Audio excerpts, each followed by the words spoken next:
It should be noted that I'm not calling for direct violence, but when they attack us, we return that violence in kind. The issues we have are we constantly cede ground to these people, to these fascists.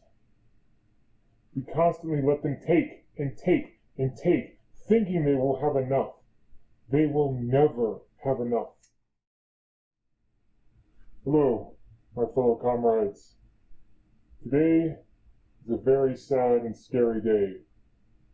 Today, September 11th, 2025.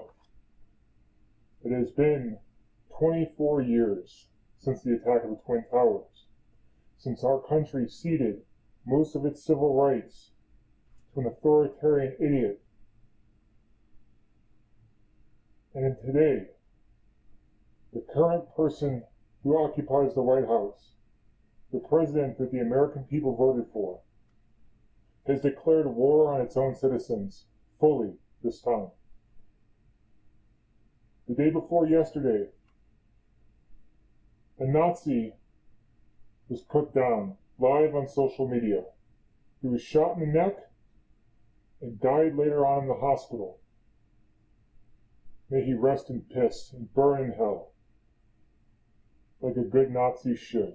Our great-grandparents, grandparents, and some people, even their parents, fought and died to make sure that the Third Reich was put down. The world fought to make sure the Third Reich was put down. What is so hard to understand?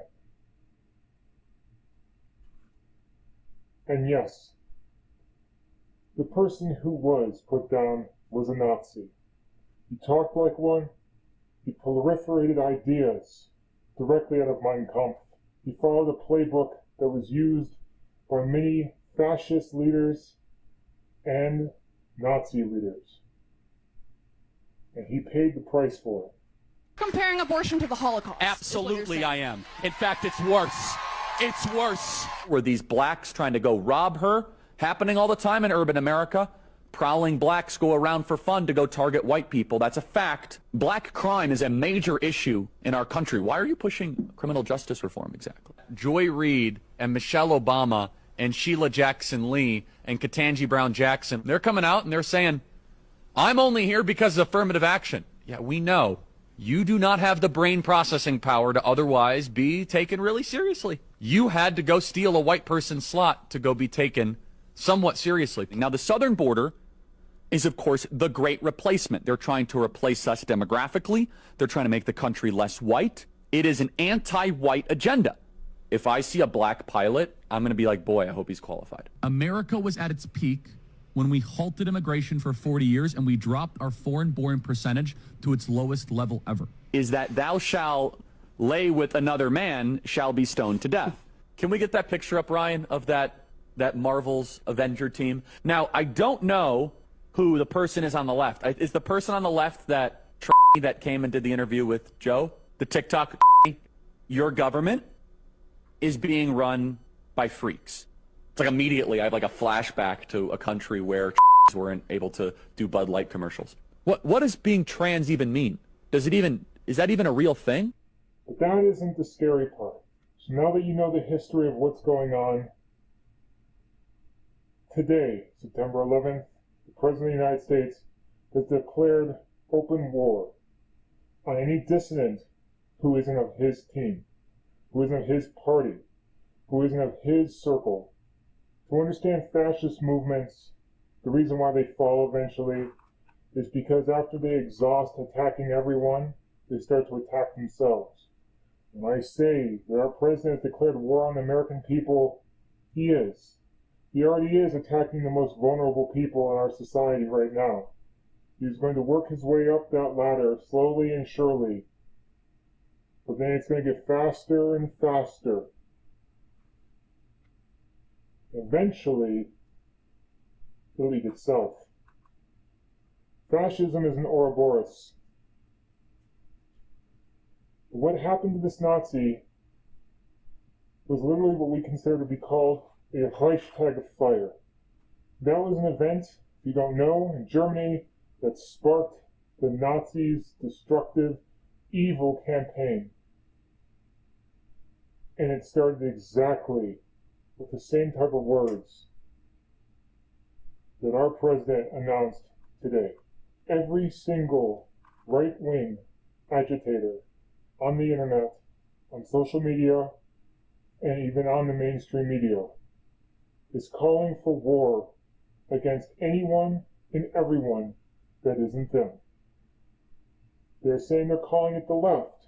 You must understand, the left is anyone that isn't them. The left is an imaginary name given to anyone that isn't them. Period.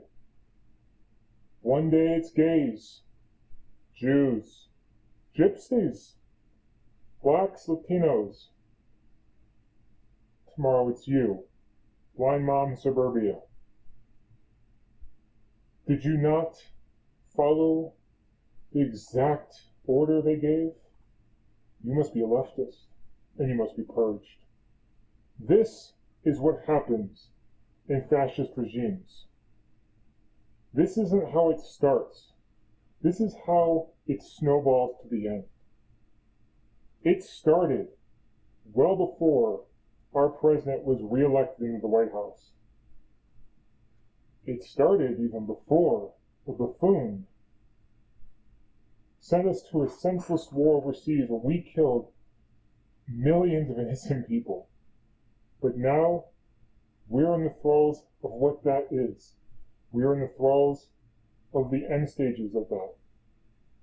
And it is going to be very nasty. It is going to be very sad.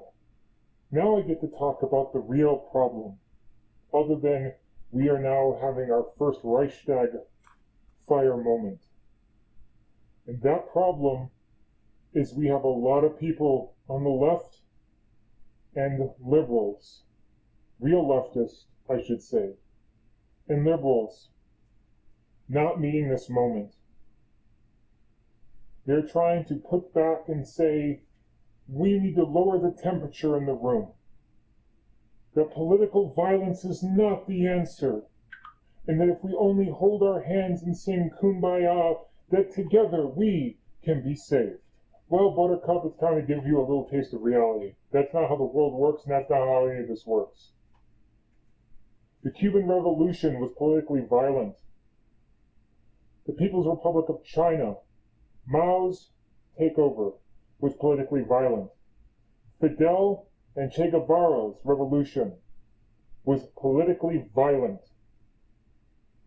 When you say that political violence is not the answer, you cede power to these monsters. They are not your friends, and they are no longer your family. They are monsters. And they will not stop until they get what they want. They won't take an inch, they will take a mile. Any ground you give them is ground permanently lost until you are willing to do what must be done. We could have prevented this decades ago, but we chose not to. We chose comfort and conformity over collective action, direct action, and unity and solidarity. We chose convenience over collective. We sacrificed that solidarity. And now we're at the situation where the new right wing, this new Nazi movement, is declaring war on anything and everyone that isn't them. And instead of meeting the moment, we are ceding ground to them. We are showing that we're willing to roll over and die. Just for a little bit more comfort. Just a little bit longer, okay? Just give me a minute, right? We don't have a minute any longer, people. The time is gone. Right now, we have armed soldiers in cities, ICE, Trump's police, in cities terrorizing people, blackbagging and disappearing people at all hours of the day in broad daylight. That's a pretty fucking big red flag. But we just take it as normal now.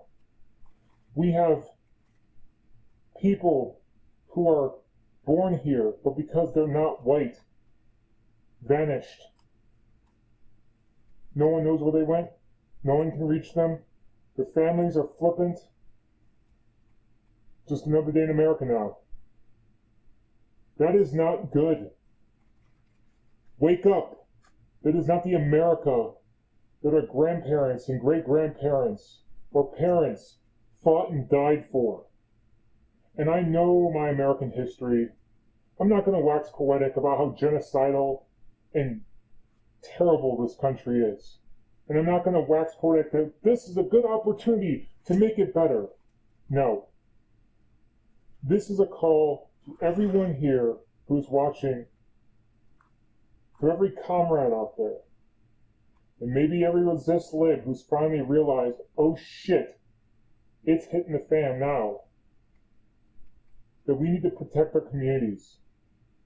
We need to meet the level of violence that they're going to perpetuate on us and have perpetuated on us for decades, generations, millennia, with the same exact amount, if not more.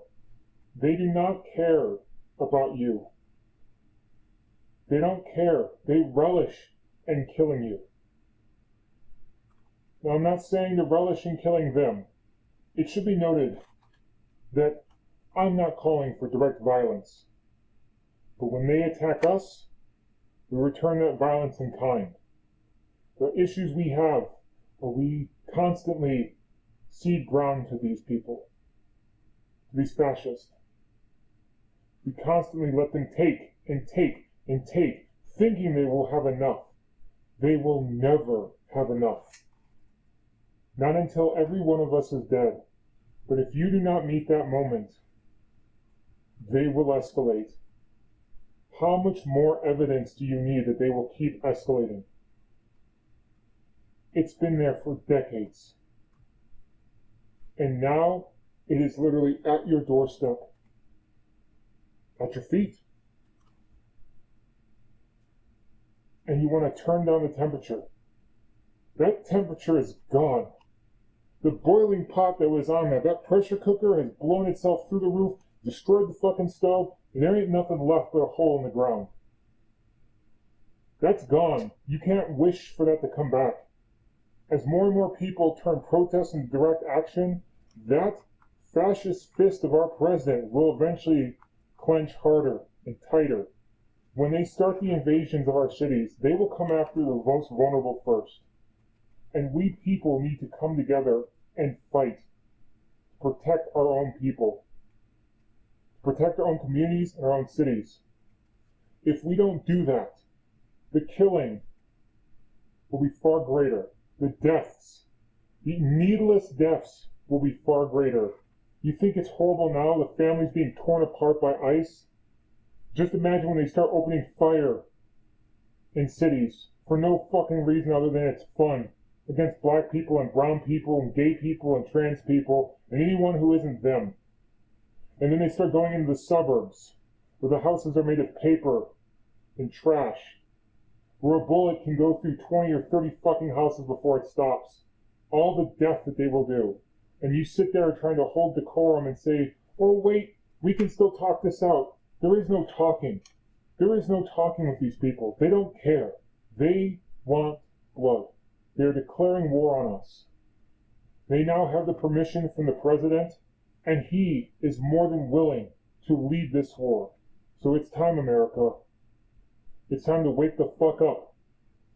It's time to activate. It's time to be able to protect yourself and the ones you love. And for those of you who are sitting in the center there, for those liberals out there who think that their limp dick is going to allow them to survive, I have some bad news for you. It's not. They will come for you too. Because when they start purity testing, no one is as pure as them. And even then, they will turn on themselves at the end. It's your call if you want to get to that level. So this is my call. If they come to invade our cities, we push them out with any means possible. They come to our neighborhoods, we push them out. Again, by any means possible. if we do not meet them with the same violence they're meeting us, they will escalate. But if you put the fear in them that they have more to lose than you do, they will run scared. And they will not come back. And if they try to come back with more forces and you meet them with more forces, they will retreat. They are cowards at the end of the day.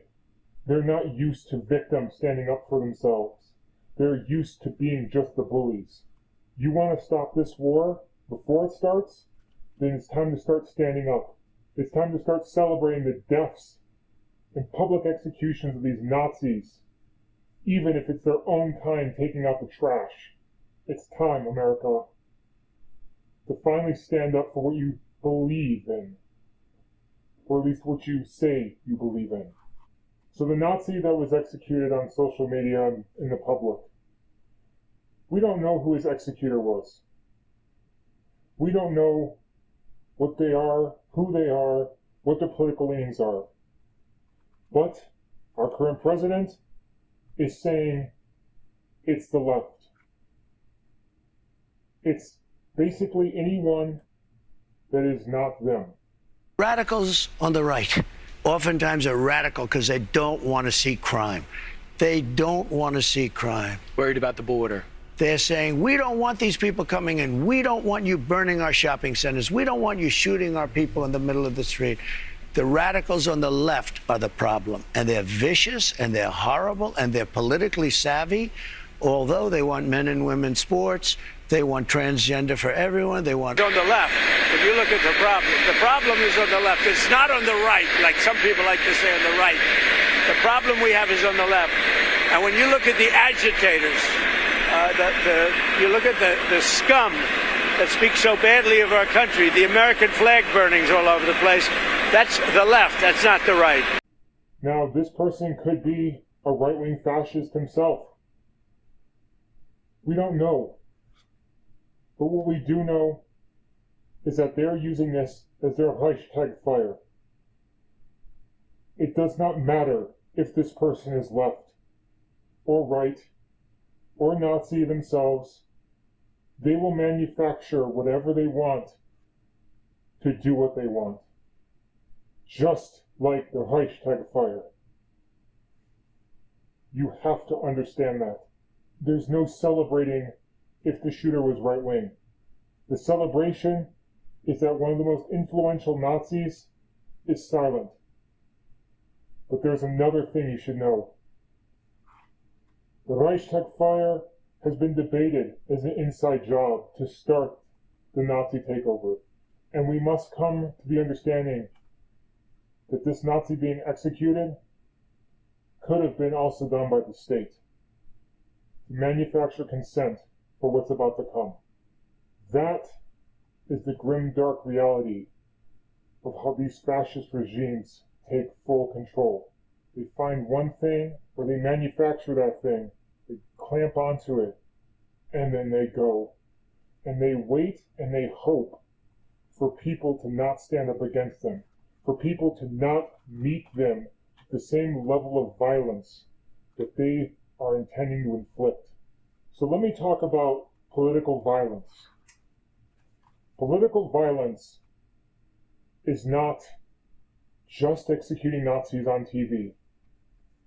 It is not just killing enemies of the state or of a cause or of a people. Political violence is any type of anything that the state deems to be violent and political. If you are black, brown, gay, trans, Jewish, anything but white, Christian, fascist piece of shit, you, by existing, are political violence. Does that make sense to you now? By saying we should not engage in or do or use political violence is a liberal belief that we can hash it out with ideas and debate. Debate is how we got here. We platform these Nazis by allowing them a stage to proliferate their beliefs to more people, to make it show that, yeah, they can have a platform too. We allowed this dragon to grow into the monster it is today. It was just a little worm, and now it's a colossal monster. When we say we shouldn't engage in political violence, this notion of the marketplace of ideas was a fabrication by the owner class, the bourgeois, to make it seem that as long as you were honest, as long as you spoke the facts, the truth, you could outshine the lies. That is not how it works.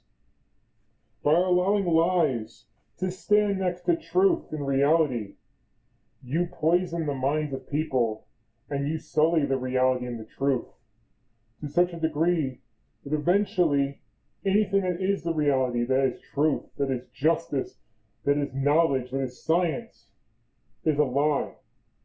But you can't remember what the original lie was, or the lies that created it. That's why this marketplace of ideas is a lie itself. It allows fascism to seed itself and take power. You can never allow a lie to stand next to truth. You can never allow a lie to be platformed next to truth. By doing so is to give power to and rise to fascism and to destroy the very fabric of society as we know it. People who are not white, Christian, and fascist, they are not what destroys society. Lies created to divide and cede control to the owner class, to the ruling class, to the elites. That, my American brothers and sisters, that is what destroys the fabric of our country, destroys the fabric of society. It is not individual people or minorities that do it. It is classes of evil, greedy, individualistic, selfish psychopaths. Not innocent minorities. Not people who come from a different land so they can make a better life for themselves. And not people who love differently than how the billionaire elites want them to. Those people are what make America. Those people are what make good countries, good societies. Psychopaths are what destroy them. And if you allow a psychopath to live, to spread their bullshit, their lies, you degrade the life of everyone else. They will take and take and take until there's nothing left. And we saw this before in the past, and this is why we've had revolutions. Let us hope we don't have to come to that again. This is Wolf. Stay strong, America.